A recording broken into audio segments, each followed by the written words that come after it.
When ice dams show up after a winter storm, they feel obvious. You can see the ice. You can see the melt. You can see where water wants to go. What's easy to miss is what the ice is actually teaching. Ice dams don't form because it snowed. They form because heat is reaching the roof unevenly. Some parts of the roof stay cold. Other parts get just warm enough to melt snow. That contrast is the story. Ice isn't the problem, it's the signal. It's showing you where heat is escaping faster than it should, and where the building's thermal layer isn't acting as one continuous system. Ice dams don't form everywhere on a roof. They form in specific places again and again. Above walls, near edges, at transitions. That's because roofs don't lose heat evenly. Where insulation is thinner, interrupted, or bypassed, heat reaches the roof surface more easily. Snow melts there first. Water runs downslope. Then it refreezes when it hits colder sections. That repeating pattern is your clue. Ice dams map the weak points in the thermal layer, the places where heat has an easier path out of the house.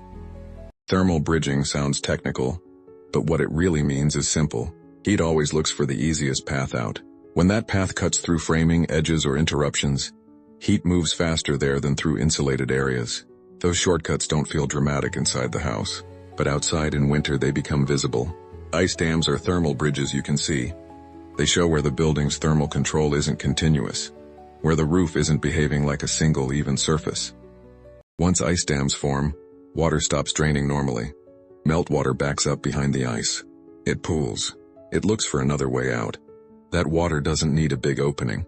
It can move under shingles, past fasteners, into assemblies that were never meant to be wet. Sometimes you see stains. Sometimes you don't. The absence of visible damage doesn't mean the water stayed outside. It just means it hasn't reached a visible surface yet.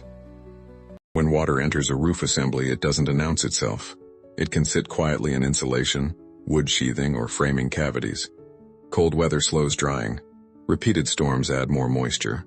By the time mold or rot appears inside, the moisture problem has usually been there for a while.